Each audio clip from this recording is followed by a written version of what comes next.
Langsung aja di ini.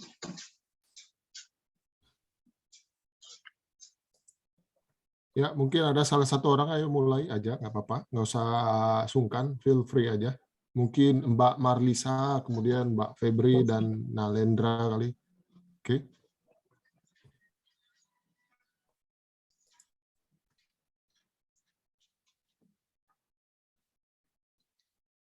Ya, Marlisa, silakan mungkin dimulai dulu biar cepat ya, Marlisa. Oh, dimulai ini aja. Introduction ya, kenalan diri aja. Ya, saya pengen tahu namanya siapa, kemudian asalnya dari mana, waktu SMA itu di mana itu doang aja saya pengen tahu ya. Oh, saya sendiri, Pak. Ya, silakan. Enggak, yang lain semua saya pengen dengar gitu. Jadi Nanti yang saya lain pengen nanti tahu. gantian.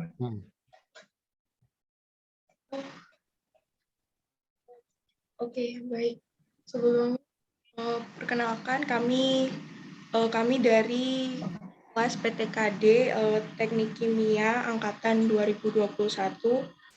Perkenalkan, saya pribadi Marlisa Rahel Rumpaidus, asal dari Surabaya, dulu di SMA 1 Surabaya. Oke, terima kasih. Lanjut berikutnya. Saya pengen tahu siapa aja yang hadir. Ya, terima kasih Mbak. Nanti setelah perkenalan mungkin kameranya bisa di off biar supaya load dari datanya bisa lebih rendah kali supaya jangan ada buffering. Ya, mungkin selanjutnya Mbak Febri kali.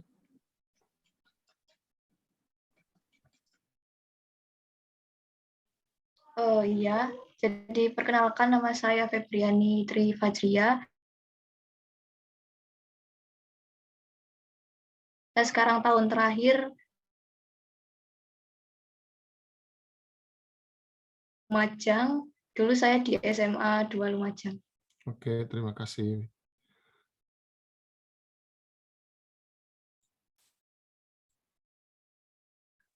Permisi, Pak. Sebelumnya perkenalkan, nama saya Nalendra Raffi Kumara, asal saya dari Sidoarjo. Sebelumnya saya sekolah di SMA 1 Sidoarjo, Pak. Oke, terima kasih Pak. Permisi Pak, izin memperkenalkan diri. Nama saya Urma Wijayono dari Kota Surabaya, asal SMA Negeri 4 Surabaya. Oke, terima kasih.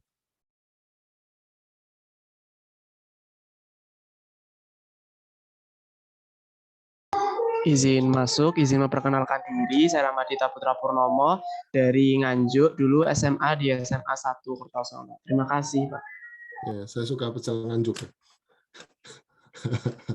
Oke, lanjut. Mohon izin Mas. Sebelumnya mohon izin off-cam sementara.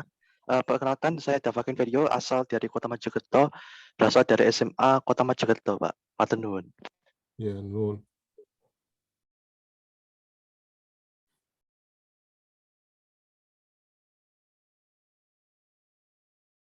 Oke, next. Ada mungkin yang dari luar Surabaya, Jakarta, Medan, atau dari Kalimantan gitu? Mohon izin masuk. Silakan. Mohon izin masuk, Pak. Perkenalkan, saya Christian Farani Supratman dari Riau, dari SMA Taruna Andalan. Oke, kasih. Oke, mohon izin masuk. Perkenalkan, nama saya Vito Dita Ditya dari Bontang, Kalimantan Timur, asal SMA Yayasan Pupuk Kaltim. Terima kasih. Oke, next. Izin masuk, izin memperkenalkan diri. Nama saya Bimo Bintang Aulia, asal dari Jakarta Timur. Sebelumnya saya SMA di SMA Negeri 44 Jakarta. Sekian, terima kasih. Oke. Ada mungkin yang dari Medan, dari kota asal saya nggak tahu.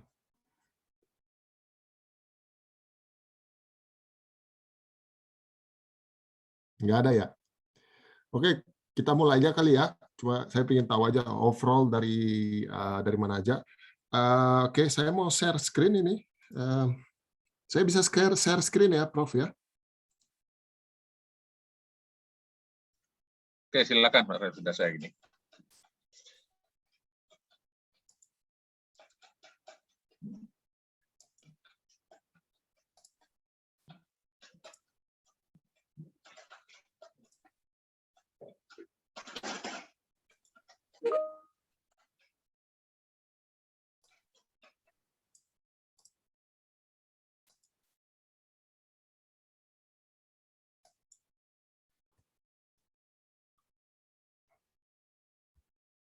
Oke, mohon info kalau screen saya bisa dilihat ya. Sorry. Bisa kebaca screen saya? Bisa. Mungkin saya off dulu kali ya.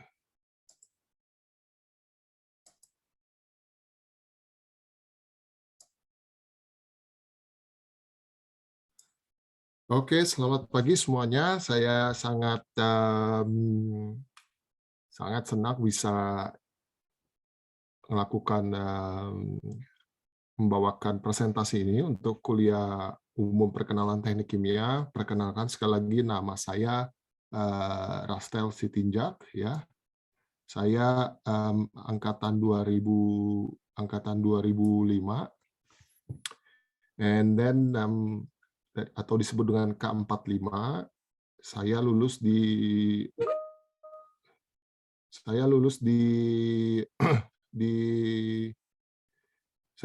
tahun 2000. Sebentar ya, saya harus matiin. Sebentar ya. Saya lulus di tahun 2009, and then setelah itu saya melanjutkan bekerja di Saipem mulai tahun 2010 di bulan April. Saya dulu seperti yang Pak Gede katakan bahwa saya dulu ngambil desain pabrik dan juga skripsi di lab termodinamika. Saat ini saya lagi bertugas di Saipem Paris untuk engineering phase sekitar 1,5 tahun untuk proyek Petrobras. Itu posisi saya saat ini sebagai topside commissioning manager. Saya lagi ikut proyek untuk desain dan fabrikasi FPSO P79, yaitu Floating Production Storage and Offloading P79 dengan kapasitas 180.000 barrel per day yang dimiliki oleh Petrobras. Jadi proyek ini berdurasi sekitar 5 tahun, mungkin startup di akhir 2024 atau di pertengahan 2025. Lokasinya engineering ada di Paris, fabrikasinya modul akan ada di Cina dan di Brazil, halnya akan difabrikasi di Korea, di South Korea, di Gojek, dan nanti akan integrasi di Korea juga, dan akan beroperasi di off coast atau di offshore Brazil, ya, di dekat kota Rio de Janeiro. Kemudian sebelumnya saya juga pada posisi commissioning manager, saya mengerjakan proyek Marrakesh Project. Marrakesh Project itu adalah ini, ya, kita melakukan modifikasi floating production unit, ini namanya FPU Jangkrik, mungkin orang Kalimantan tahu. Ini adalah floating production unit yang namanya Jangkrik, yang beroperasi 5 jam dari onshore Balikpapan di kedalaman sekitar 150 sampai 250 meter. Jadi ini kapasitas awalnya sekitar 440 million scaf per day. Kita upgrade dengan menambahkan beberapa modul menjadi 770 million scaf per day. Saat modifikasi kita tambahin beberapa modul, kemudian kita tinggal ada di sini, ini di offshore lokasinya, ya. Kemudian yang terakhir, atau saya tidak menyebutkan semuanya, tapi yang terbaru, saya ikut proyek yang namanya Saipem di Kaumbo. Sebentar, saya coba geser. Kaumbo, yaitu proyeknya namanya Kaumbo Offshore, yang dimana kita waktu itu posisi saya sebagai seorang commissioning engineer yang bertugas untuk megang kompresor dan gas turbine. Kaumbo Sul FPSO ini berkapasitas 125.000 barrel per day dan dipunyai oleh Total Energies. Kalau tahu Total itu adalah perusahaan minyak milik Prancis, oil and gas Prancis. Lokasi proyeknya itu di Singapura, dan di offshore-nya itu saya harus berangkat ke Angola waktu itu, di Laut Atlantik, ya. Jadi di Angola itulah pertama kali saya lihat apa namanya paus bongkok itu loncat dari dalam air ya. Jadi seperti di apa namanya Discovery Channel. Saat itu kedalaman lautnya sekitar 2.500. Jadi kita proyeknya waktu itu deep water. Ya cukup challenging dan juga suatu yang baru bagi saya. Sebentar.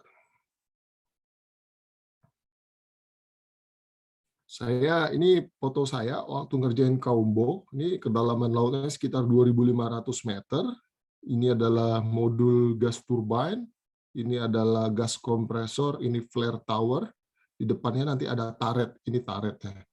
Saya memiliki 1 istri dan 1 anak. Istri saya namanya Dian, anak saya namanya Russell. So kita mulai aja. So jadi bentar. Gimana caranya ini?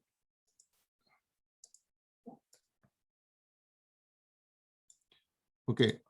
So biasanya kalau suatu perusahaan akan membangun suatu plan itu biasanya akan dikerjakan oleh EPCI kontraktor seperti Saipem, seperti Teknip, GGC, Tripatra dan sebagainya. Jadi ya Pak. Halo?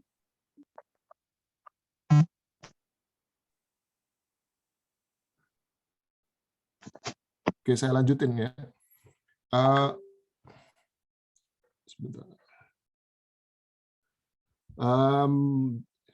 Sebentar.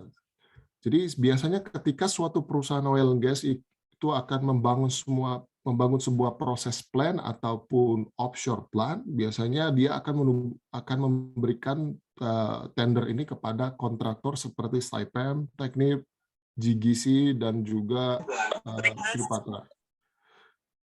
Dan juga sebelum mereka memberikan kontrak ini, mereka internal sendiri akan melakukan yang namanya study business case, yang mana seperti proyek saya sebelumnya yang paling terdekat adalah Marrakesh, di mana mereka sudah punya ada beberapa blok yang mereka sudah tahu kandungan feedstocknya itu berapa triliun standar kubik feet, kemudian komposisi gasnya bagaimana, dan juga berapa yang mereka bisa ambil. Kemudian setelah itu mereka mengadakan internal study juga kalau jangkrik itu bisa di-upgrade sampai berapa. Oke.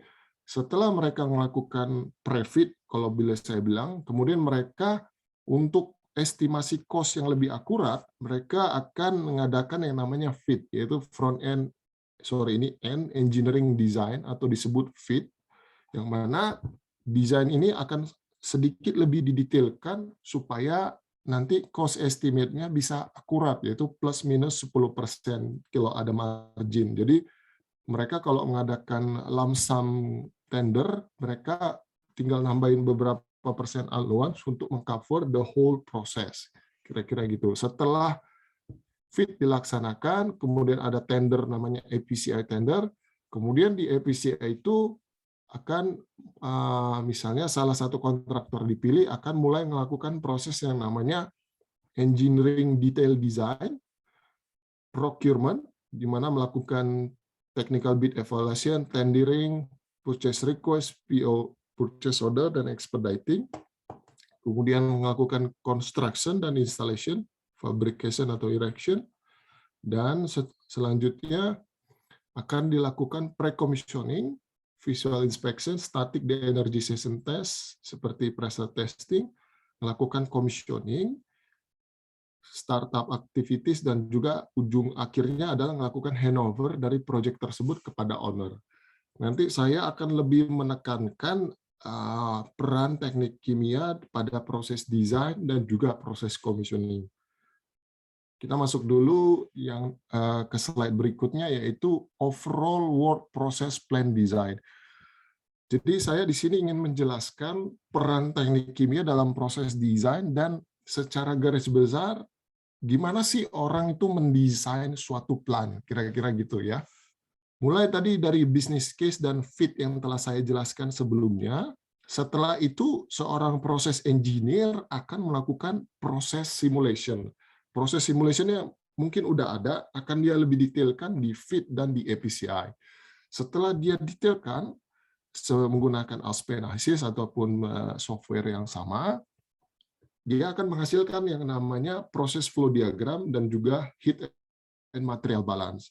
Saya akan tunjukkan kira-kira, mungkin pernah lihat ya, kira-kira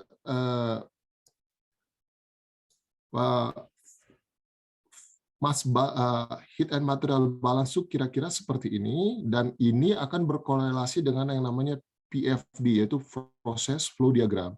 Proses flow diagram ini biasanya hanya menunjukkan stream number, seperti yang di garis segi 4 ini, flow number 1, 2, 3, kemudian 4, secara garis besar aja, sama main controller. Main controller itu seperti ini, TC ini temperature controller, kemudian LC ini level controller, jadi cuma hanya main controller aja.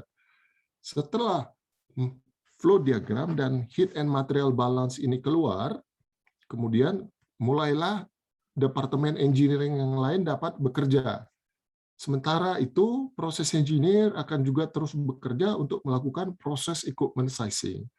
Jadi, teknik kimia ini, sizing equipment-nya cukup nggak semua ya, jadi seperti pressure vessel dia, kemudian heat exchanger dia, tapi hal-hal yang seperti rotating akan diberikan ke departemen yang lain.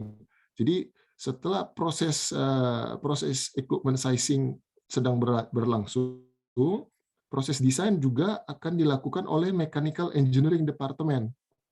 Ya, dan dia akan bekerja sama dengan vendor untuk menghasilkan equipment drawing. Tadi teknik kimia akan melakukan proses equipment sizing seperti vessel dan heat exchanger. Dalam proses tersebut akan menghasilkan yang namanya dimensi.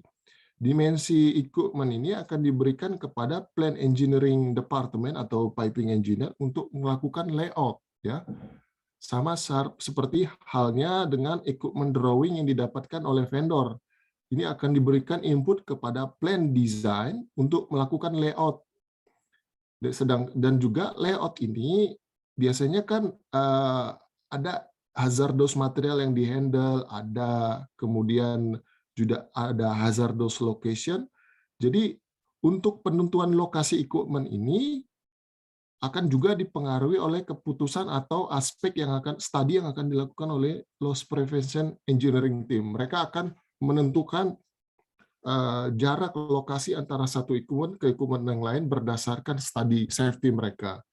Kemudian pada saat yang sama, setelah ada heat material balance juga proses flow diagram, akan ada namanya material engineering and corrosion department. Biasanya material engineer akan menentukan material apa yang akan dipakai di setiap di pipa atau di alat-alat tertentu. Ketika fluidnya itu mungkin korosif, mereka akan menggunakan seperti stainless steel atau duplex, dan juga kalau dia yang less corrosion, dia akan menggunakan, ataupun bahkan tidak corrosion, mereka akan menggunakan carbon steel. Di saat yang sama, juga proses engineer akan mendetailkan proses flow diagram dan heat material balance ini untuk membuat yang namanya PNID. Mungkin teman-teman sudah biasa dengar namanya PNID ya, Process and Instrument Diagram. Oke. Setelah proses instrumen diagram ini keluar, saya akan tunjukkan proses instrumen diagram ini seperti apa. Ya, jadi kira-kira proses instrumen diagram ini seperti ini. Kalau PFD kan tadi simple, kalau ini dia agak lebih rumit. Di sini berdasarkan proses description yang mereka buat, mereka akan menentukan bersama instrumen engineer instrumen apa yang dibutuhkan. Kira-kira gitu. Misalnya temperatur transmitter ini ditaruh di sini digunakan untuk memberikan signal ke pompa ataupun heat exchanger untuk menambah atau mengurangi flow-nya. Kemudian ada pressure transmitter ditaruh di sini sebagai pressure indicator only. Kemudian ada 2 pressure transmitter di sini digunakan untuk mengontrol proses equipment yang lain. Jadi itulah gunanya PNID diciptakan untuk mendetailkan jenis pipa yang dipakai. Di sini ada, kalau di line number tuh biasanya ada fluid code. Jadi fluida apa yang ada di dalam, Di line number itu juga disebutkan pipa ratingnya berapa, 150 pound, 300 pound, 600 sampai 2.500 pound. Semakin tinggi ratingnya semakin tebal dan semakin kuat untuk high pressure. Dan juga apakah di line number itu akan disebutkan apakah di sini butuh isolasi atau tidak. Inilah PNID yang didetailkan oleh proses engineer dengan support instrumen engineer. Kita balik lagi. Setelah PNID yang saya tunjukkan tadi selesai, akan digunakan oleh instrumen diagram, instrumen and control design untuk membuat spesifikasi dan datasheet dari instrumen equipment itu sendiri. Contohnya misalnya pressure transmitter, temperatur transmitter, control valve, dan teman-temannya. Jadi mereka akan buat spesifikasi, contohnya pressure transmitter atau temperatur transmitter sebagai contoh. Mereka akan menentukan berdasarkan PNID dan juga heat material balance, ini tekanannya berapa, range maksimum temperaturnya dia bisa berapa. Jadi mereka akan menentukan dan material yang diperlukan apa gitu. Jadi setelah mereka menentukan spesifikasi, mereka akan bekerja sama dengan procurement untuk melakukan pembelian gitu, pembelian alat-alatnya. Kemudian di instrumen ini ada dua, ada instrumen and control design. Jadi control design ini adalah brain ataupun kalau zaman sekarang mungkin dikatakan artificial intelligence atau dikatakan brain yang mengoperasikan semua kegiatan di plant itu secara otomatis gitu ya. Karena dia di dalam orang control design itu dia membuat namanya logic block diagram dengan logik-logik tertentu berdasarkan parameter-parameter proses. Misalnya kalau dia mau pompa itu bisa diatur ya kecepatannya melalui proses variable speed drive gitu. Jadi si PLC inilah yang akan memerintahkan ke pompa untuk ngasih tekanan sekian, kemudian liquid ini akan lewat dari heat exchanger untuk cooler atau heating, dia pingin temperatur berapa, dia yang akan settingnya itu, kira-kira. Jadi control design ini yang akan membuat logic dia berdasarkan proses description, supaya plan ini bisa running secara otomatis, dan less intervention, saya bisa bilang, less intervention of human, untuk menghasilkan produk. Itulah yang menjadi tugasnya automation engineer untuk membuat program atau logic block diagram di dalam PLC. PLC itu kepanjangannya program logic control, seperti komputer gitulah kira-kira. Oke, setelah tadi ini jadi, oke, setelah tadi kita balik lagi di piping layout sudah jadi, dia dapat dimension dari equipment dari vendor, dari proses, kemudian dia akan memberitahukan hal-hal ini menginfokan kepada sipil atau structural design atau sipil atau structural engineer. Kalau sipil saya berkata ketika plan-nya dibangun di atas tanah gitu ya. Kalau plan-nya dibangun di offshore, biasanya namanya departemennya adalah structural engineer. Jadi structural engineer ini bertugas untuk mendesain platform ataupun fondasi ataupun structural gitu, yang dimana digunakan untuk menampung alat-alat yang akan dibangun di atas. Mereka akan menghitung berapa ketebalan baja yang diperlukan, mode support macam apa, supportnya dipasang di mana. Kemudian mereka akan menghitung semua untuk membuat supaya fondasi ini atau platform ini bisa menahan beban dan menahan stres yang akan terjadi. Kemudian setelah sipil dan structural ini setelah jadi, ya berdasarkan piping layout ini, mereka akan melakukan yang namanya piping design review, di mana mereka akan mulai menaruh semua piping tadi itu menjadi 3D model, ya. Mereka akan menerjemahkan menjadi 3D model, di mana di 3D model ini kita bisa melihat lokasi valve di mana, lokasi instrumen di mana. Jadi valve ini kan kadang ada yang otomatis, ada yang manual. Jadi di 3D model ini kita mereview apakah valve ini bisa terakses nggak, bisa dioperate nggak.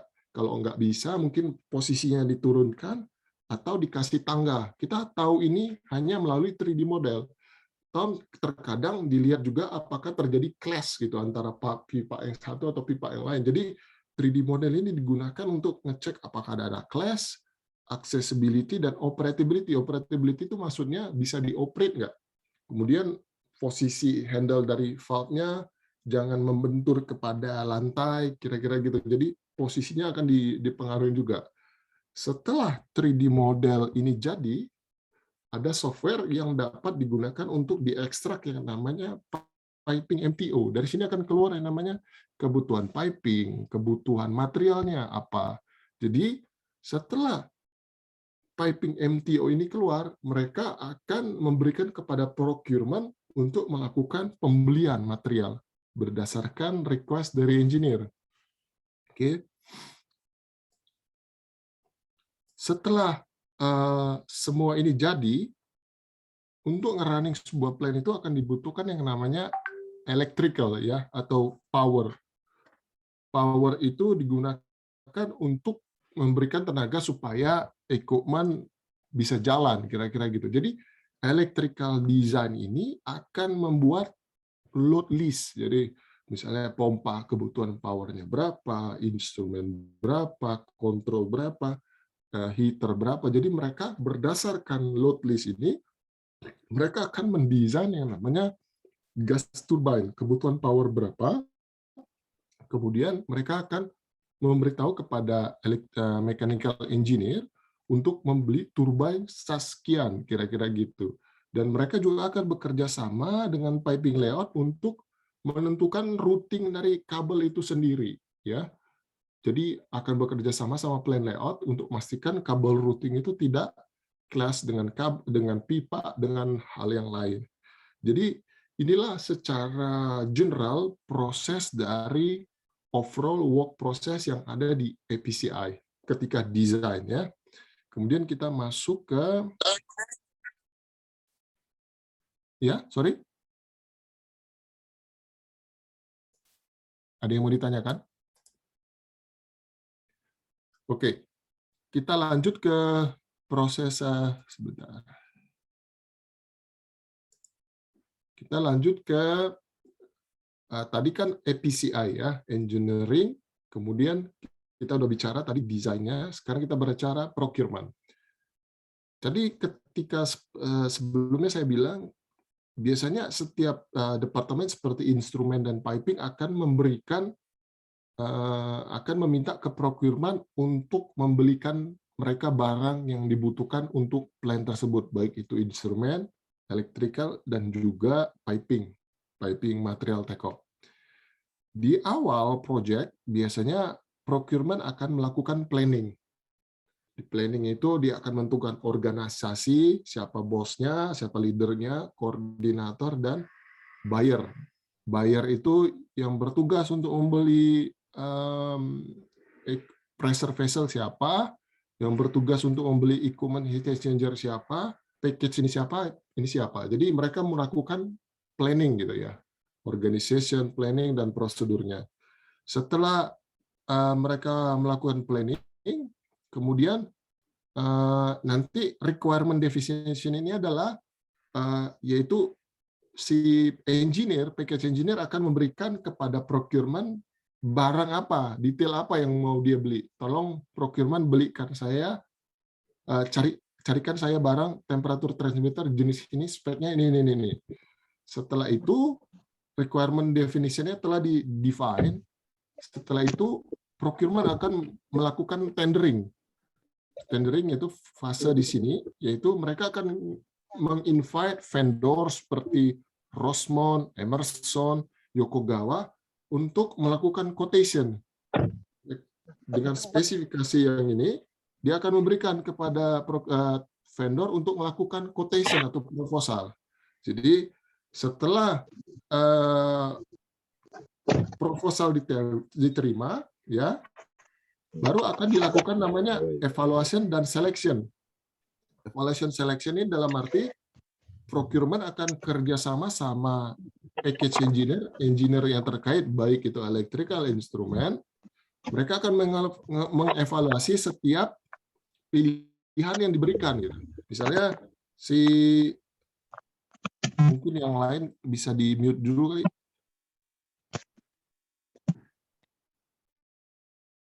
Oke, si vendor akan ngasih pilihan Alpha, Bravo, Charlie gitu. So, dan si procurement akan nanya sama engineer, tolong kamu evaluasi pilihan-pilihan ini dan buat rankingnya. Misalnya si Emerson ngasih pressure transmitter ini, kapasitas sekian, range sekian, oke.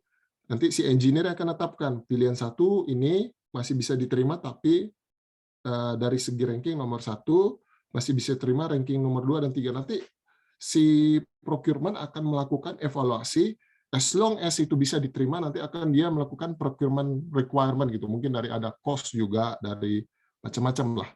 Yang penting itu bisa diterima, kemudian dia akan melakukan namanya contract award. Contract award yang dilanjutkan dengan namanya placement PO, yaitu dia award dengan cara memberikan PO kepada vendor tersebut dan melakukan seterusnya itu kontrak manajemen, yaitu ngasih tahu kontrak kita dia begini loh caranya. Kamu bertugas untuk supply ini, kemudian harus ada bank garanti dan macam-macam. Jadi ini singkatnya tentang procurement. Kemudian ini adalah proses tadi, E itu engineering, P itu procurement, kemudian C itu adalah construction ya. Construction itu seperti yang Anda lihat, yaitu proses di mana structural support itu difabrikasi dan alat-alat itu dipasang. Ini adalah platform yang tadi saya bilang didesain oleh structural engineer. Ini adalah support juga digunakan untuk menahan beban, untuk mensecure supaya kalau ditaruh alat di sini tahan gitu, kira-kira gitu. Kemudian setelah modul ini jadi, nanti kemudian modul-modul ini akan diangkat ke hal seperti gambar yang ini. Ini kira-kira kalau sudah jadi seperti ini, ya. Kemudian diangkat dan diletakkan di satu-satu seperti pancake ya. Dan dia kurang lebih nanti setelah ditempatkan semua dia seperti ini gambarnya di bawah ini. Ini salah satu LNG terbesar di dunia namanya Prelude ya. Setelah balik lagi engineering, procurement, construction, and installation. And then kita masuk yang namanya commissioning, yaitu ada namanya pre-commissioning, commissioning, dan startup. Pre-commissioning itu more or less seperti melakukan hydro test, calibration, insulation, alignment, and de-energization test. Commissioning itu adalah verifikasi kerjaannya si precom, melakukan energization, kita energize, kita tes, kita running motornya, kemudian kita akan melakukan yang namanya operational test, yaitu fluid introduction by switching on all the system, equipment, once all elementary function of this have been functionally tested under condition as close as possible. Jadi package tertentu akan kita running gitu, misalnya chemical injection, air compressor, dan juga misalnya cooling water system kita akan running, kita akan introduce itu namanya liquid. Dan setelah itu yang sebelum startup kita akan melakukan preparation of startup di mana kita sebut preparatory activity to production hydrocarbon introduction. This include piping dry out, process piping, and vessel leak testing and inerting. Kalau sebelum kita masukin hidrokarbon, biasanya kita harus melakukan yang namanya inerting, yaitu mengurangi kandungan oksigen menjadi di bawah 2% untuk mencegah yang namanya explosion. Berikutnya itu yaitu namanya startup. Setelah commissioning selesai, kita akan melakukan startup, yaitu final safety check, line up of process, valve-nya posisinya seperti apa yang dibutuhkan, kita akan buka, kemudian kita menentukan mau buka, tutup, gimana requirement-nya seperti PNID untuk initial startup, kita akan setting seperti itu. Kemudian kita mulai buka itu namanya well, sumurnya, nanti fluidnya mulai datang, kita mulai graduation introduction of hydrocarbon feedstock into the processing facility according to approved standard procedure which encompass all the activity to be carried in frame between hydrocarbon feedstock introduction and bringing into operation. Setelah kita introduction, kita akan juga melakukan operational test yang menggunakan original. Kalau tadi fase commissioning kita biasanya menggunakan water ataupun diesel, di sini kita benar-benar menggunakan gas ataupun kondensat. Setelah ini jalan, kita akan melakukan yang namanya fine tuning. Fine tuning itu adalah kita akan nge-tuning control valve, di mana terkadang control valve ini ada namanya PID, Proportional, Integrated, and Derivative. Jadi control loop ini adalah control loop ini akan mendapatkan respon, misalnya ada level instrumen transmitter yang bertugas untuk menunjukkan level, yang mana level ini akan diatur oleh control valve, ini namanya control loop ya. Jadi yang tuning itu dilakukan adalah ketika si controller ini menerima feedback mengenai level, kita harus mengatur seberapa cepat dia memberikan respon. Kadang-kadang kalau terlalu cepat langsung dia nutup, tiba-tiba nanti levelnya terlalu tinggi gitu. Jadi tuning ini dilakukan sebagaimana supaya level itu, proses itu bisa lebih stabil, itu singkatnya. Kemudian setelah proses stabil, step by step kita akan lakukan ramp up production. Let's say di awal mungkin kita buka well-nya di level 50 mmscf, kemudian kita naikin 100, kita naikin 200, kita naikin 300, sampai ke maksimum production. Kemudian setelah kita capai maksimum production, baru kita melakukan performance test, yang mana plan ini akan kita running selama 3 hari tanpa adanya trouble ataupun shutdown. Itu namanya performance test. Kemudian di sini yang mau saya tekankan ya, apa sih sebagai teknik kimia, sarjana teknik kimia, chemical engineer, atau biasanya di market disebut process engineer, yang dia bisa lakukan gitu dalam commissioning and startup, seperti yang telah saya lakukan. Jadi seperti yang saya bilang tadi, ada namanya proses yang namanya operational test. Operational test ini di bagian commissioning ini biasanya yang handle adalah commissioning engineer sampai pada startup ataupun proses engineer. Jadi proses engineer ini akan melakukan namanya, dia sebagai in charge person. Contoh, dia diberikan kewenangan untuk menghandle chemical package untuk injeksi kimia, ataupun let's say katakan package triethylene glycol package untuk regeneration. Itu dia akan melakukan itu mengkoordinasikan, semua yang dia lakukan sebenarnya dia desain dulu dalam fase engineering. Saat ini kita berdiskusikan tentang eksekusi ya.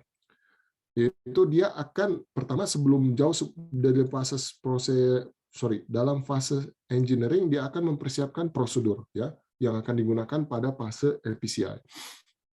Jadi seorang chemical atau proses engineer itu bertugas untuk mengkoordinasikan secara sepenuhnya operasional test itu mulai dari PTW, ini namanya Permit to Work Preparation. Kemudian dia akan juga berkoordinasi sama klien. Dia akan berkoordinasi sama klien, "Hai klien, saya akan melakukan testing nih hari Rabu. Testingnya untuk paket yang ini. Metodenya sesuai prosedur ini, kira-kira kita akan melakukan ini gitu." Jadi sebelum melakukan kegiatan di suatu proyek, kita harus ada namanya permit to work, yaitu PTW. Kita harus let's say katakan kita harus memenuhi semua requirement-nya, ada risk assessment-nya, job safety analysis, tidak ada yang membahayakan. Kemudian pada hari H baru kita mulai. Biasanya contohnya seperti cooling water ya, cooling water yang simple aja. sebelum kita mulai operasional test atau part of dari operasional test itu sendiri, kita harus ngisi dulu cooling water loop-nya itu. Kita isi sambil kita venting, karena kalau ngisi air kan gravity kan, ada udara yang trap, kita keluarin sampai terisi secara penuh. Setelah penuh, baru kita melakukan yang nama initial package startup. Jadi kita running lah, setelah penuh, kita yakin posisi valve-nya sudah benar, barulah kita melakukan initial package startup. Kita running mungkin pompanya in closed loop gitu. Setelah itu, di cooling water ini kan ada logiknya juga. Let's say katakan ketika ada kebocoran di pipa, levelnya rendah, berarti yang akan membaca ini adalah level instrument transmitter. Berjalan nggak itu? Disitulah nanti kita tes, kita simulate, kita drain waternya, kita akan testing gitu. Nah, inilah yang dilakukan oleh seorang proses engineer, yaitu untuk memastikan logik yang dipasang oleh orang automation itu benar atau enggak. Gitu. Kemudian setelah itu, setelah logik kita verifikasi, kemudian kita akan melakukan individual performance test, yaitu let's say katakan cooling water pump. Kita akan running pompa ini sebenarnya agak mechanical, tapi sebagai seorang proses engineer, kita yang membawa ini semua. Kita akan lihat pompanya ini sesuai nggak sih dengan performance curve-nya, benar nggak sih, masih dalam range-nya nggak, kira-kira gitu. Selain itu, kita akan ngecek variabel yang lain, misalnya vibration-nya, kita menggunakan vibration meter, kemudian bearing temperaturnya benar atau enggak, loop oil temperaturnya kepanasan atau enggak, kira-kira seperti itu. Setelah, let's say, katakan semua ini dilakukan, barulah kita melakukan namanya package performance test. Setelah pompa 4 jam, kemudian kalau package yang gede, kita akan nge-running package itu secara integrated, secara keseluruhan. Ini mungkin saya tidak jelaskan, tapi saya sudah jelaskan seperti biasa. Ini contohnya adalah chemical injection package ya. Seperti yang saya bilang sebelumnya, kalau package ini caranya kita isi dulu, kemudian kita mulai isi line suction-nya, kemudian setelah line up-nya benar, kita mulai close loop, tank to tank, balik lagi ini pompanya, kemudian kita cek controllernya benar atau enggak, logiknya benar enggak, safety systemnya benar atau enggak, bisa trip atau enggak. Kalau enggak trip kan bahaya nih ya, soalnya ini kan chemical injection. Jadi itulah kurang lebih secara general tugas seorang teknik kimia di dalam proses desain yang telah saya jelaskan sebelumnya dan juga pada proses commissioning. Kira-kira itu aja, Prof. Saya kembalikan kepada Pak Gede. Ya, terima kasih banyak. Cukup menarik ya apa yang disampaikan, real ya pengalaman daripada Mas Rastel selama dia lebih 12 tahun ya. Ya silakan, mungkin ada yang didiskusikan, silakan bebas saja ya, langsung aja mungkin bisa bertanya secara langsung, feel free ya. Jadi silakan. Bisa bertanyanya bisa pakai di chat atau bisa mungkin langsung ya. Oke, silakan.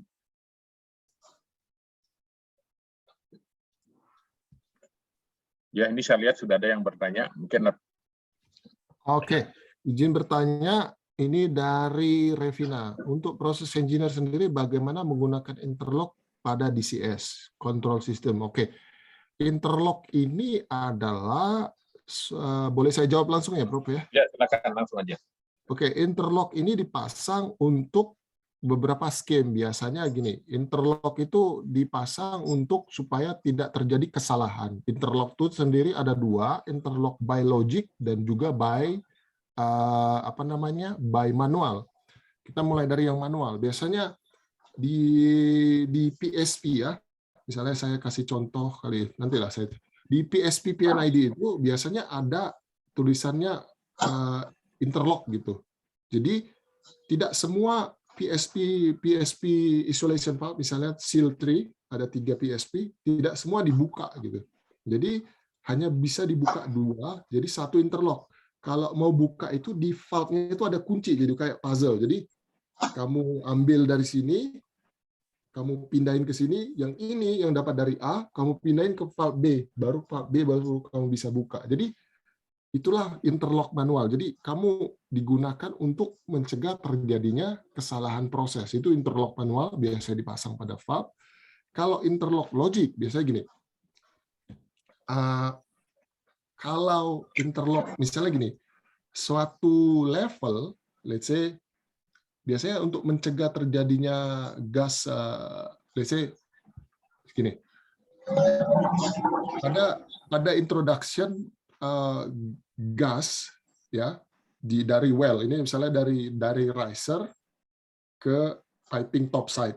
Biasanya ada satu isolation valve yang dimana dikasih namanya equalization valve.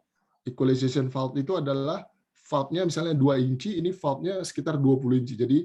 Jadi kalau tekanan tinggi langsung kebuka akan misalnya valve ini kan dibuka, ini masih tertutup awalnya. Sorry gimana? Saya kasih tahu. Oke, sebentar. Saya mau cocoknya saya gambarin aja. Sebentar.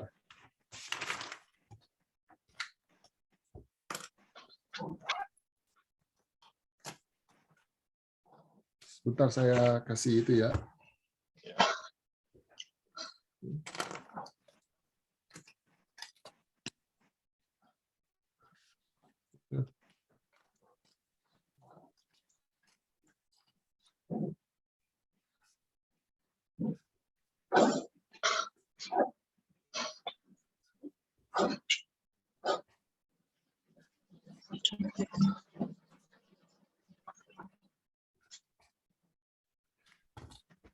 Jadi kalau bisa dilihat ini bisa kelihatan ya. Ini ada, bisa kelihatan nggak ini? Bisa. Jadi ada 2 valve. Jadi ketika kita pertama kali buka well, valve ini biasanya tertutup ya, ini tertutup. Jadi ini akan tekanannya sangat tinggi, bisa sekitar 300 sampai 250 bar. Jadi kalau kita buka valve antara tekanan ini sama ini terlalu besar, itu akan terjadi hammering. Jadi valve itu kayak dihantam gitu, kira-kira gitu. Untuk mencegah efek hammering ini, kita melakukan yang namanya interlock logic, yang mana valve ini nggak akan bisa kebuka sampai ada perbedaan antara ini sama ini 2 bar. Jadi nggak boleh ada perbedaan tinggi. Jadi itulah sebabnya dibutuhkan namanya interlock logic, di mana interlock logic itu menjaga agar tidak terjadi kerusakan pada valve ini. Untuk mencegah itu adalah, maka kita akan buka valve, let's say katakan ini sekitar 26 inci, di sini 2 inci. Jadi kita melakukan equalization dulu. Jadi kita buka valve yang kecil dengan flow yang lebih kecil, sampai kita pressurize antara pressure ini sama ini sampai bedanya sekitar 1 sampai 2 bar. Barulah valve yang besar ini bisa kebuka. Itulah namanya interlock. Interlock itu adalah suatu logic yang ditaruh di dalam control system untuk menjaga equipment itu tidak rusak gitu, kira-kira gitu. Kalau tadi antara 250 bar, sebelahnya itu kan masih kosong, itu jadi kayak di hammering, diajar gitu, pum gitu. Valve itu bisa rusak. Tapi dengan ada interlock ini, sistem ini dia akan mencegah valve ini kebuka kalau perbedaannya terlalu tinggi.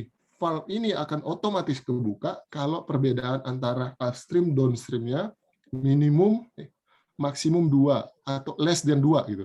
Jadi ketika di equalization line-nya kebuka yang 2 inci, dia akan mulai mempressurize sisi downstreamnya.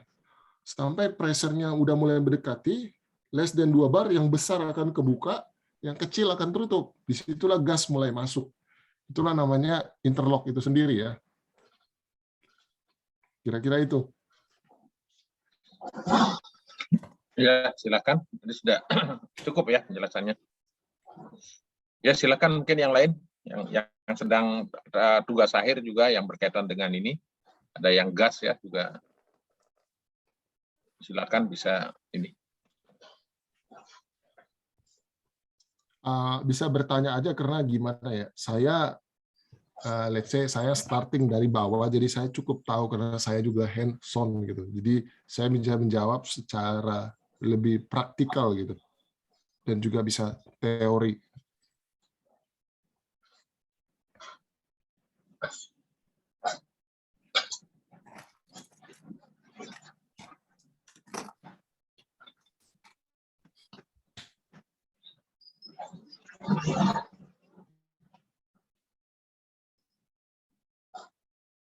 Ya, silakan. Siapa? Rina Yuliana, siapa?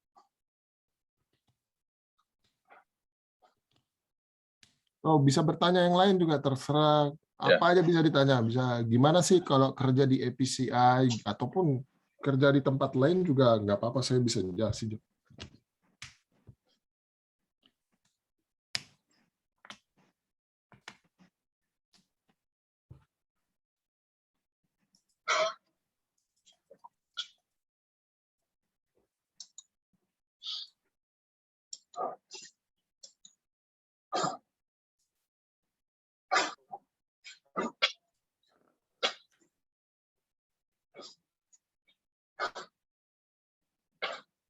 Ya, ini ada dari Amelia.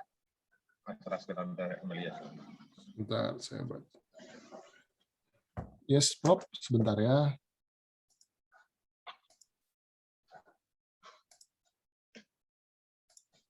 Iya, sebentar. Saya ingin bertanya terkait menggunakan PSP dan PRV itu gunakan saat kapan ya Pak di industri. Jadi PSP atau PRV itu biasa digunakan sebagai proteksi. Jadi PSP ini didesain untuk mencegah terjadinya over pressure pada line. Jadi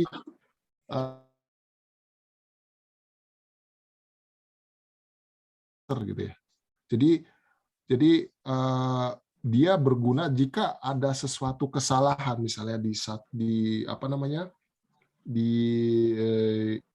salah satu proses, misalnya suatu valve lah ya, satu pompa, dia khususnya yang positive displacement ini kan bisa sangat tinggi ya, tekanannya sekitar 300 sampai 400 bar. Ketika terjadi, let's say katakan ada malfunction di suatu valve itu tertutup ya. Jadi saya kasih contoh mungkin sebentar.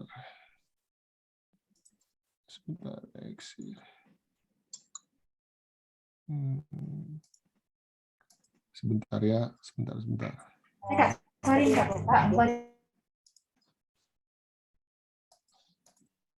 Saya nggak bisa. Sebentar, saya mau balik sebentar ya.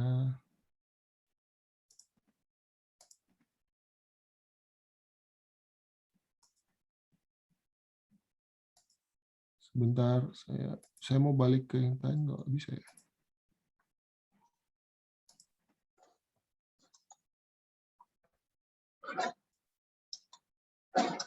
Sebentar ya, saya lagi mau balik ke mode yang tadi.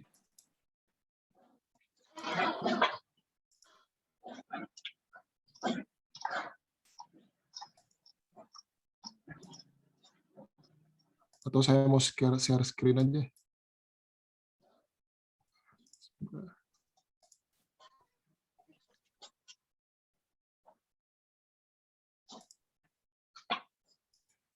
Oke.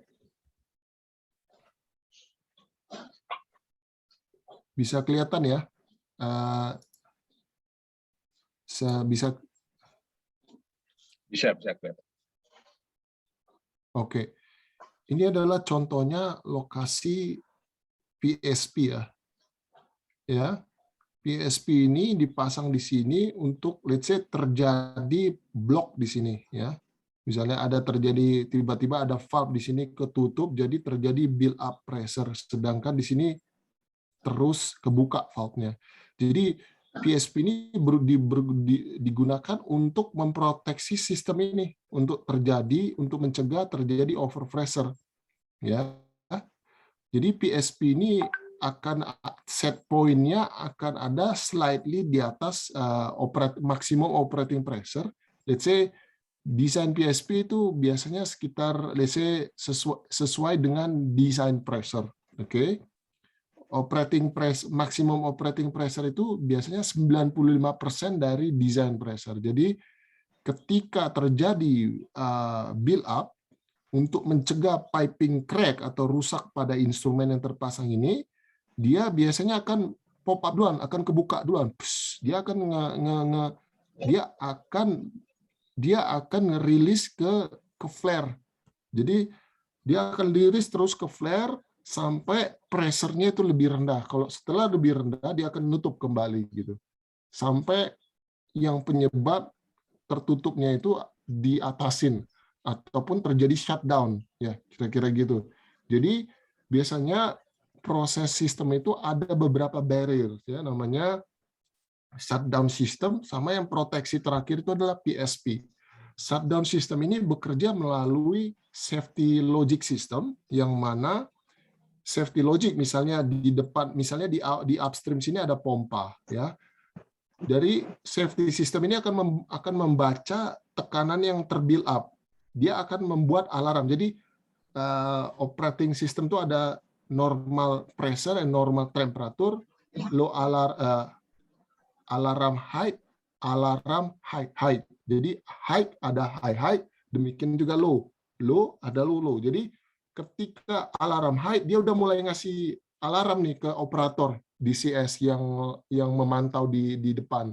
Kemudian ketika alarm ini tidak diabaikan, dia akan terus naik sampai menuju high. Ketika high ini terjadi, si safety system ini, logic yang tadi saya bilang ada di PLC ini, dia akan mematikan si pompa tadi. Kalau pompa mati, build up pressure tidak akan terjadi. Jika terakhir misalnya ada faulty di safety system, pelindungan terakhir untuk mencegah cracking atau rusakan pada line itu adalah PSP. Adalah untuk mencegah yang namanya over pressure. Terjadi ya blow up ataupun bocor ataupun crack, kira-kira gitu ya.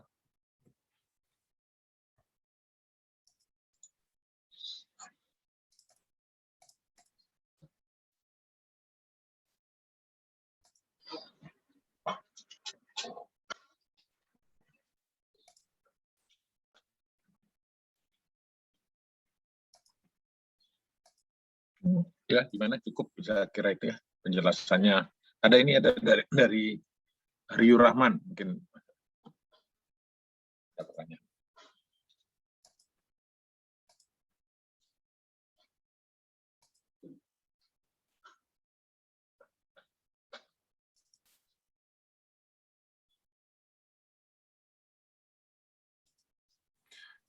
Oke, mungkin kalau ada yang nggak mau tanya, saya cuman saya mau kasih pengalaman saya lah ya. Mungkin masih ada waktu ya, Prof ya?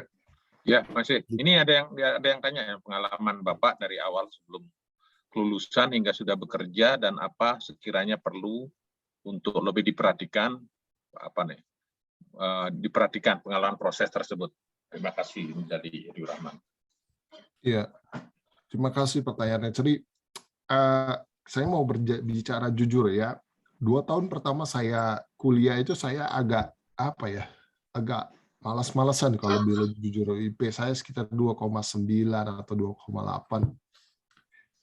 Tapi ada satu titik balik di mana saya waktu kuliah itu saya ketemu saya tujuan gitu. Kadang-kadang saya yakin semua di sini orangnya pintar gitu ya. Kadang orang nggak mau berusaha sesuatu karena dia nggak tahu tujuannya, manfaatnya apa sih sama saya gitu. Kenapa saya harus belajar ini?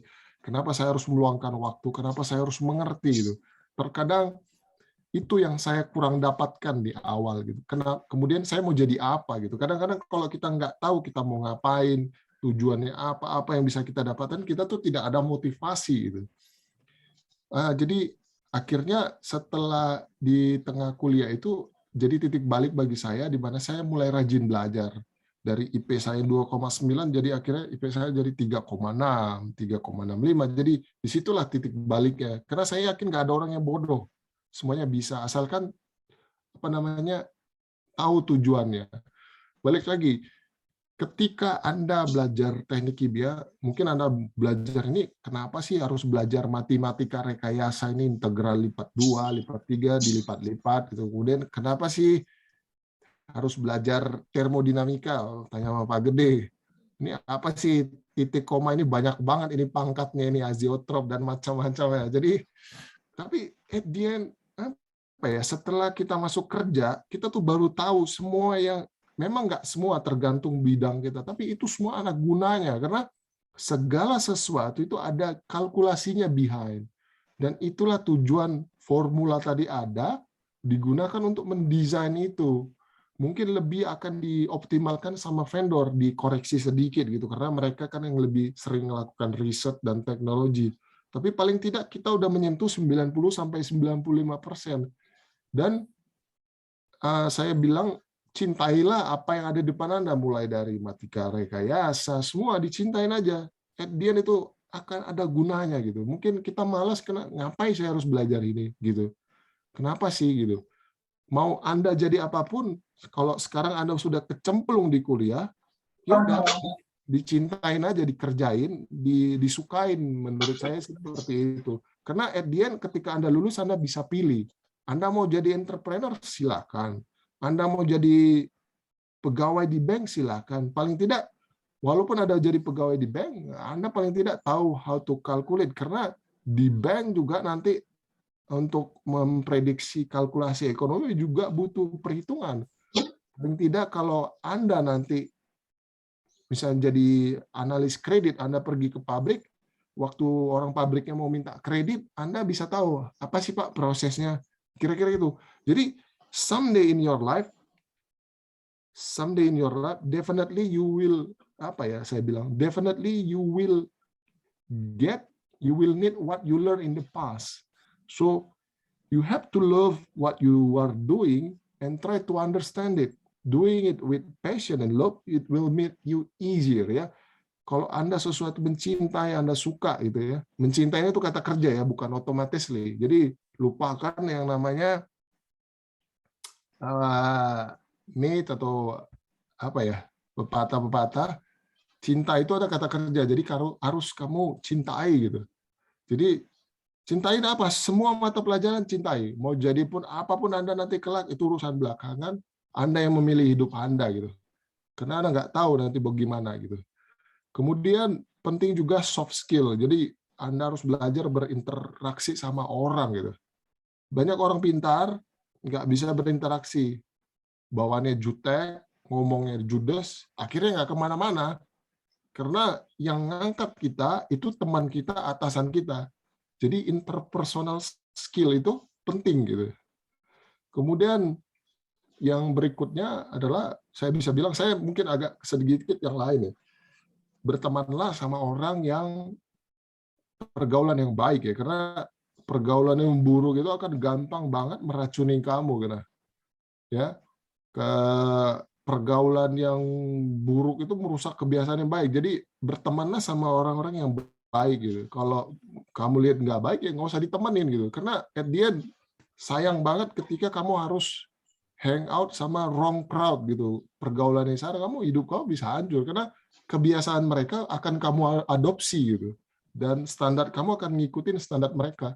Jangan coba-coba merubah mereka. Jadi yang penting yaitu cintai kerjaanmu, pelajaranmu, apapun itu. Termo, belajarin termo. Kalau termo itu paling dekat ya sistem proses AC itu, jadi kamu udah tahu itu. Kemudian apapun pelajarannya cintain. Kedua, belajarlah bagaimana berinterface, berkomunikasi sama orang. Kemudian ketiga, bergaulah dengan baik gitu, dia sama-sama orang yang benar gitu. Karena kalau kamu salah ya bye-bye gitu. Kira-kira gitu. Saya ingat ketika saya dulu pas saya lagi skripsi, ada teman saya mau ngajak ke dunia malam nih, contohnya kira-kira gitu. Akhirnya saya bilang namanya, saya ini jauh-jauh dari daerah saya mau belajar, saya nggak mau ikut kamu, saya mau nyelesain ini, kalau saya ada apa-apa tangkap polisi, selesai saya. Saya bilang begitu. Akhirnya malah karena saya bilang gitu, akhirnya besok-besoknya dia malah nggak pergi ke sana lagi. Jadi malah dia yang baik. Jadi ya itu dia. Kalau saya ikut sama dia, sesuatu terjadi atau gimana, saya nggak lulus, mungkin saya malah dipecat gitu, kira-kira gitu.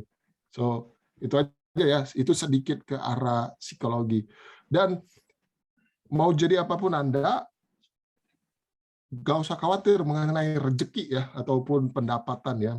Mau jadi pengusaha, silahkan. Yang pengusaha juga jangan meng-underestimate sama pegawai, karena ataupun dosen atau gimana, kita penghasilan itu bisa besar gitu ya. Saya ingat Sundar Pichai itu berpenghasilan terakhir yang CEO Google, which is adalah pegawai, berpenghasilan $235 juta satu tahun gitu. Mau saya buka aja sedikit ya, saya kasih tahu sedikit. Waktu 2018 saya kerja di Afrika, saya mau ngasih tahu sedikit aja. Penghasilan saya itu satu hari itu 8 juta satu hari.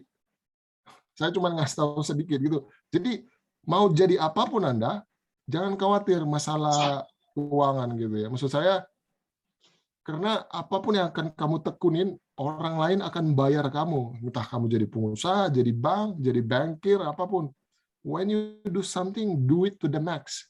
Do it to the max or nothing at all gitu. Maksud saya, ya kalau seperti Pak Gede, dia mendalamin banget jadi profesor, makanya dia cepat jadi profesor, cukup muda. Tahun berapa? Umur berapa waktu itu, Prof? Jadi Prof? Umur 40 berapa lupa saya? 40. Pak Gede ini cukup muda waktu jadi profesor. Jadi karena dia mencintain, saya ingat dia nih bisa kerja sampai jam 9, jam 10 malam. Kadang-kadang kita di samping lagi buat keributan gitu. Saya ingat banget, saya main Counter Strike waktu itu kalau udah pusing. Jadi do it to the max. Kalau mau jadi dosen ya jadi beneran. Kalau mau jadi karyawan jadi beneran gitu. Jangan tanggung-tanggung gitu. Sayang gitu. Karena kamu akan jadi mediocre terus gitu. Kamu nggak akan menikmatin hidup ini gitu. Apalagi hidup cuma sekali menurut saya gitu. Sorry Bob, agak sedikit motivator ini Bob. Silakan, memang itu yang diperlukan karena ini kan mahasiswa biar dia punya arah lah. Karena dulu saya sendiri waktu mahasiswa dulu nggak punya arah untuk apa belajar, sama dengan Rastel dulu ya. Mungkin sekarang dengan ada kemajuan ini ya, kurikulum itu kita sudah rubah kurikulum pengantar, makanya kita kasih kurikulum pengantar teknik kimia, walaupun kuliahnya pengantar harus diajar oleh dosen yang senior yang punya pengalaman sehingga bisa memberikan. Makanya ada kuliah tamu kita dari beberapa, mungkin kemarin dari Pertamina, dari dari lain-lain untuk memberikan motivasi ya. Silakan Master. Ya, sebelum saya jawab, ini ada pertanyaan tentang Azob. Saya kasih gambaran ya mengenai setelah ini kamu bisa ngapain. Saya kasih gambaran. Kamu bisa kerja di bank, kamu bisa kerja seperti saya, kamu bisa kerja di pabrik chemical, pabrik makanan, ataupun jadi entrepreneur. Contohnya jadi bank. Teman saya sekarang ini jadi jadi analis manajer di Bank BNI. Jadi dia salah satu mawapres dulu, dia sekarang kerja di BNI. Nggak masalah. Dia punya background, dia punya pengertian, dia cintain. Dia walaupun dia nggak jadi kerja di teknik kimia, dia mawapres dulu. Berarti kan dia belajar benar-benar kan, dia mencintai. Walaupun dia nggak jadi kerja di yang berhubungan sama teknik kimia. Ada yang kedua, teman saya kerja di software consultant. Saya udah lihat sih waktu dia kuliah dia agak lebih senang. Sama sekali dia nggak ada ngurusin teknik kimia, tapi tetap aja dia IP-nya baik, dia cintain kerjaannya itu. Yang kedua bisa kayak saya gitu ya. Saya ini kerja di Saipem, which is saya di bidang commissioning, mostly 50-50, jadi 40-60 lah. 40% kamu akan di office, 60% biasanya kamu akan traveling sambil kerja. Saat ini saya cukup enjoy ya, di mana saya nggak terlalu suka sebenarnya menetap di satu tempat. Tergantung background kamu suka yang bagaimana. Saya suka ada kerjanya, desain, ada ilmunya, dan mempraktekkan apa yang didesain itu. Jadi dengan ini saya udah berkeliling di beberapa negara, ada kesempatan ya. Kemudian dan juga bisa juga kamu bawa keluarga kamu saat seperti sekarang ini saya kerja, saya rencana mau bawa keluarga saya ya, sambil traveling ke Eropa kira-kira gitu. And then tadi pertama banking, software, and then kayak saya kemudian kerja di pabrik. Misalnya Pertamina, ya kamu harus tahu kalau di Pertamina biasanya kilang minyaknya di agak suburban. Contohnya di Cilacap, kamu akan mempunyai, ada orang yang suka seperti itu ya, day to day life-nya sama gitu, rotationnya Senin ke Jumat, Sabtu sama gitu, kerjanya mengoperatkan kilang, LED control system, kira-kira seperti itu. Kalau itu yang kamu pilih, silakan. Kemudian, tapi jadi yang baik. Kemudian kerja di pabrik kimia kurang lebih sama kayak di petrokimia, dan kerja di pabrik makanan juga sama gitu ya. Kira-kira gitu. Jadi inilah, dan yang terakhir mungkin bisa jadi entrepreneur. Terserah, kalau kamu mau jadi entrepreneur, teman saya ada bisnis makanan, printing, macam-macam. Dia memang kurang suka teknik kimia gitu. Jadi dia mungkin disuruh orang tuanya dulu, tapi dia tetap luluskan gitu. Kira at least dia punya background dan dia jumping ke usaha printing dan usaha makanan, kira-kira gitu. Kemudian ini ada satu pertanyaan, Pak, saya ingin bertanya untuk tempat bekerja Bapak sendiri bagaimana untuk identifikasi HAZOP. HAZOP ini Hazard Operability dan Hazard Operability. Jadi saya kebetulan saat ini sedang, hari kemarin, 2 hari yang lalu saya menghadiri HAZOP workshop. HAZOP ini biasanya di running oleh seorang spesialis. Ada perusahaan tertentu yang kompeten untuk mengadakan HAZOP. Dia akan menjadi moderator, dia punya software khusus untuk nge-listing parameter apa yang harus dipertimbangkan. Ini akan, HAZOP ini poin-poinnya akan diidentify biasanya oleh proses engineer. Jadi ketika, misalnya contohnya di subsea system, ketika terjadi ada valve advertently open gitu atau close. Jadi ketika ada build up pressure ataupun open, misalnya terjadi yang namanya hydrate formation gitu, kira-kira gitu.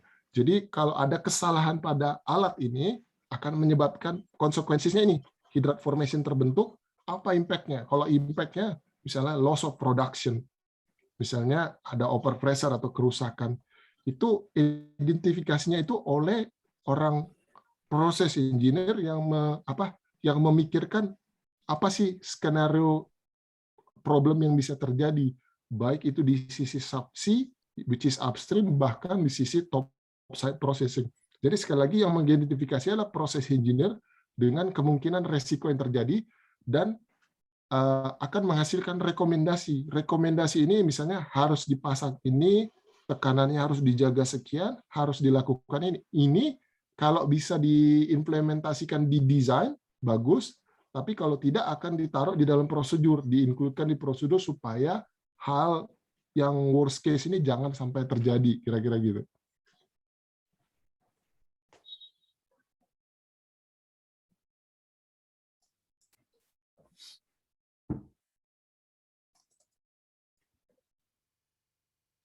Ya, silakan lagi mungkin yang lain apa aja bisa ditanyakan ya. Mungkin yang dari lab termo mungkin kondisi di apa?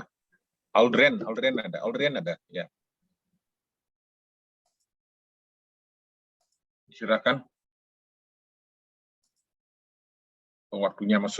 Mumpung waktunya masih ada dan ada Mas Raden yang punya pengalaman di apa namanya? Praktikal cukup banyak ya. Kalau ada yang mau lihat salju, bisa ke Paris sekarang. Tadi pagi saya lihat salju. Ini ada pertanyaan. Ya, sudah. Sekarang bulan November ya, akhir November ini sudah mulai biasanya ya. Iya, makanya saya pakai sweater nih, Prof. Di Indonesia nggak pernah pakai sweater saya.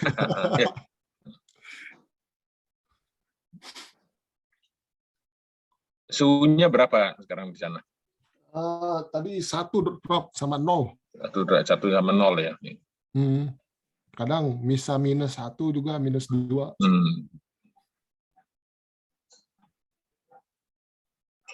Terus untuk apa namanya? Protokol kesehatan di sana gimana untuk masalah COVID?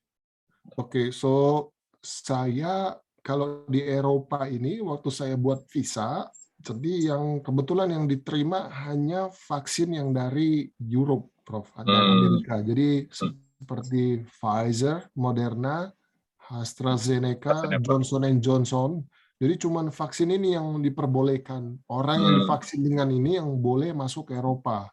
Jadi kalau vaksinnya vaksin China, mereka harus dapat booster 1 kali dari salah satu vaksin yang saya sebutkan. Iya. Atau mereka harus ngasih syarat reason yang sangat kuat untuk mereka bisa masuk gitu.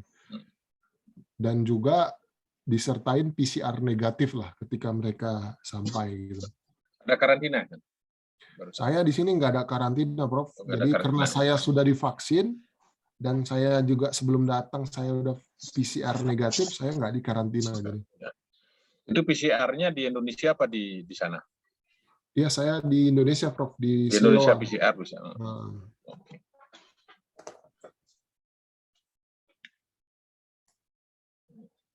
Ya, silakan. Mungkin yang lain ada yang ditanyakan, silakan. Kalau saya lagi sini biasanya saya suka nanya tuh apa ya, penting yang namanya belajar dari orang yang udah berpengalaman supaya kamu nggak melakukan hal yang sama gitu, kesalahan yang sama. Benar. Ya, dan mungkin apa yang tadi dibilang itu adalah komunikasi ya, komunikasi karena chemical engineer pasti kerjanya teamwork ya. Jangan kita nanti memang pengalaman saya ada memang kadang-kadang ada satu orang yang nggak menyenangkan apa ya, itu yang nggak boleh ya. Jadi kita buat menyenangkan membuat energi positif lah sama satu tim ya. Iya, karena at the end sekali lagi ya, berarti yang saya bilang, Prof, kalau kita nggak disukain orang, gimana orang bisa mau merekomen kita, Prof, gitu. Ya, benar. Jadi kita ini naik ke atas, ya contohnya saya mulai dari bawah. Ini yang rekomendasikan saya itu orang lain, Prof. Orang yang pernah saya kenal, dia jadi project manager, akhirnya dia minta saya jadi manager, kira-kira gitu, Prof. Mungkin kalau dulu saya nggak punya kesan yang baik sama dia nggak lihat saya rajin atau gimana, gampang diajak berkomunikasi, mungkin dia nggak mau pilih saya. Karena pintar aja bisa aja nggak cukup gitu. Jadi kita harus jadi orang yang jadi orang yang bisa diajak berkomunikasi, charming, ya yang menyenangkan lah. Dan tapi harus punya kemampuan juga. Jadi zaman sekarang itu harus jadi orang yang komplit kalau boleh saya bilang ya, Prof. Iya. Ya, memang harus seperti itu ya. Jadi ya harus karena kita pasti teamwork nggak bisa dihindari ya, walaupun jadi, dan juga tadi menghargai profesi orang apapun ya, karena kita nggak bisa meremehkan profesi apapun mereka ya. Jadi karena semua memberikan kontribusi ya, itu yang penting mungkin ya. Iya, apapun profesinya, mau dia seorang entrepreneur, jangan menghina yang pekerja, karena at the end setiap orang diciptakan dengan tujuannya masing-masing. Ada yang jadi kepala, ada yang jadi tangan, ada yang jadi kaki. Kalau semua jadi kepala nggak jalan. Nggak jalan, ya, nggak ada kakinya gitu. Dan kalau semua jadi kepala, ya yang melakukan riset untuk teknologi berikutnya siapa gitu? Kira-kira. Iya. Dan seperti yang saya bilang tadi, Prof, jangan khawatir mengenai masa depan, karena if you are good, you will be paid good, even very good. Don't worry. Misalnya saya kadang ada yang berpikir kalau saya jadi ini gaji saya mungkin sekian gitu. Ya, everybody start from small gitu ya, Prof ya. Maksudnya seseorang tuh mulai dari yang kecil gitu. Saya baru masuk, gaji saya di SIPM tahun 2010 ini saya buka sedikit supaya Anda tahu gitu. Gaji saya pertama kali masuk itu 6 juta. Dulu ODP itu gaji sekitar 4 juta, 3,5 juta. GKC waktu itu ngasih 4,5. Kemudian Pertamina sekitar 4,5. Jadi gaji saya memang udah agak lebih tinggi. 2010 itu kira-kira begitu. Tapi 2019 awal lah, gaji saya itu 8 juta satu hari gitu. Jadi yang dulu 1 bulan jadi 1 hari gitu. Jadi semakin, saya nggak bilang itu sampai sekarang, tapi pernah saya mencicipin gaji seperti itu sekitar 7 atau 8 bulan gitu ya. Jadi ketika kamu ada suatu profesi, kamu senangin, kamu cintain, you are to be very very good at it. People will pay you good. Bayangin kalau kamu bergaji 8 juta satu hari, satu bulan itu sekitar 240 juta. Jadi kamu bisa langsung beli namanya mobil HRV pas pulang tugas gitu. Kira-kira seperti itu. Saya bukan mau sombong atau apa, tapi supaya kalian itu punya sesuatu mindset gitu. Oh, saya mau jadi bank, saya mau jadi engineer, saya mau jadi ini, tapi saya mau jadinya benar-benar. Kalau kamu nggak benar-benar, kamu nggak akan dapat yang baik gitu. Maksud saya cuma kasih tahu aja. Dan dunia ini makin kompetisinya akan makin tinggi gitu. Jadi kalau kamu nggak baik, kamu nggak tajam, kamu akan dibuang. Saya akan ngomong apa ya? Saya akan ngomong apa adanya sama Anda semua gitu. Jadi dengan dunia kompetisi yang makin tinggi, Anda harus Anda memiliki kemampuan yang komplit.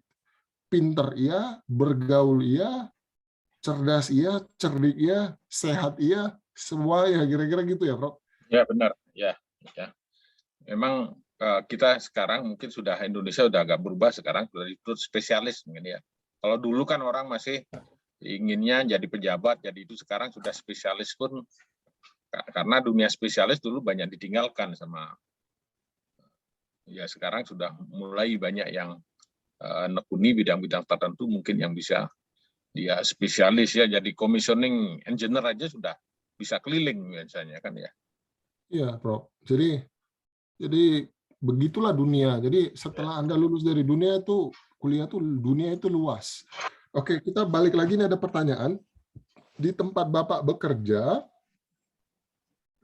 apakah ada proses safety engineer sendiri atau jadi satu dengan proses engineer? Kemudian terkait tempat Bapak bekerja, berapa suhu yang sangat rendah? Apakah treatment khusus untuk pengkondisian di operasinya? Oke. Proses safety engineer itu ada di tempat saya, namanya LOSP, namanya Loss Prevention Engineer, LOSP. Jadi seperti yang saya bilang, dia bertugas untuk merekomendasi posisi equipment itu di mana berdasarkan hazardous aspeknya gitu.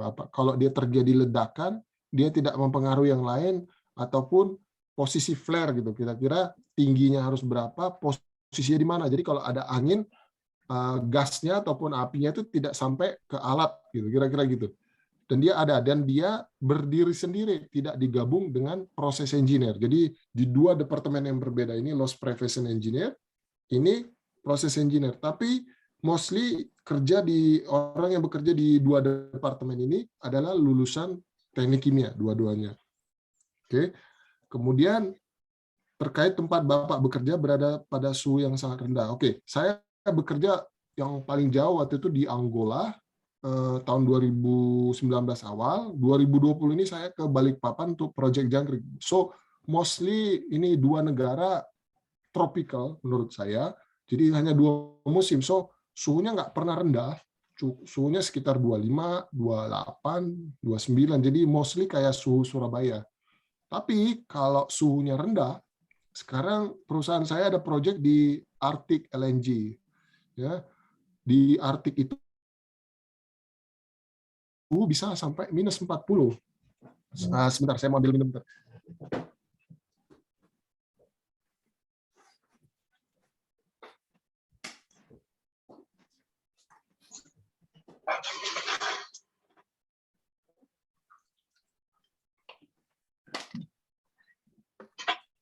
Di suhunya bisa sampai 40 derajat, minus 40.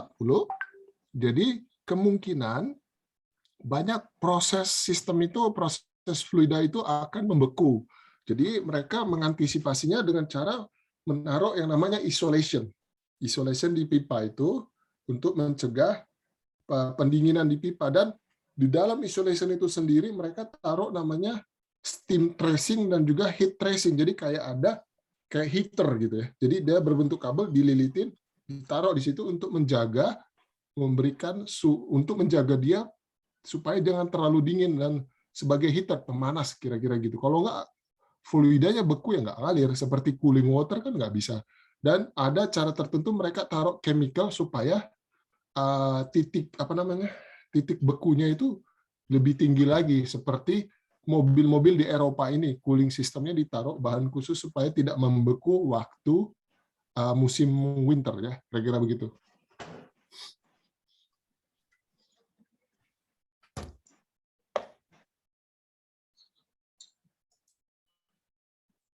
Ya, silakan, ada yang lain lagi? Ada mungkin sekitar 5 menit mungkin ada.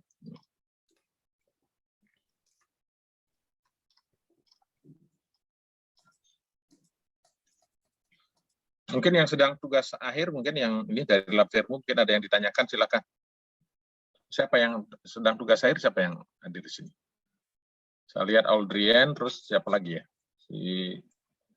Yang dari RPL, siapa Mas? Ada?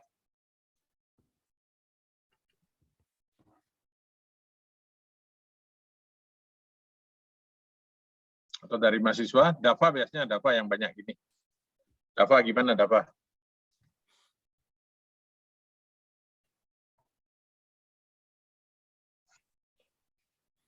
Dava mana ada?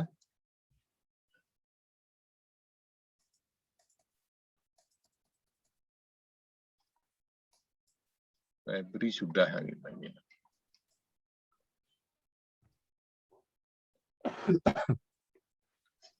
Silakan yang lain. Ya mungkin ada satu penanya lagi mungkin sebelum saya tutup ya.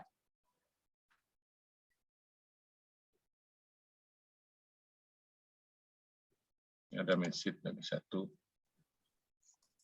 Ya, ini ada yang bertanya lagi, Mas Lastel. Saya bertanya tentang servo mekanisme, kapan penggunaannya. Ini, sorry, saya belum pernah dengar ini servo mekanisme ini. Ya, kalau saya juga nggak ngerti apa. Mungkin bisa dijelaskan, mungkin langsung diceritakan. Yang nanya ini, Audrien coba. Ya nggak apa-apa, mungkin bisa dijelaskan di bahasa terminologi yang lain. Saya kalau boleh jujur belum pernah dengar servo mekanisme ini apa.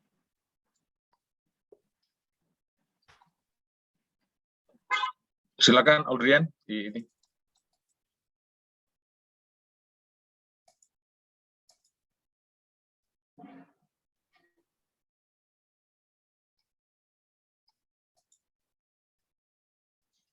Audrien mana nggak bisa ini kok nggak.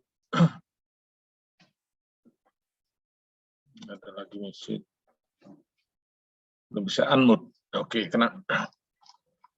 Audrien nggak bisa unmute. Audrien.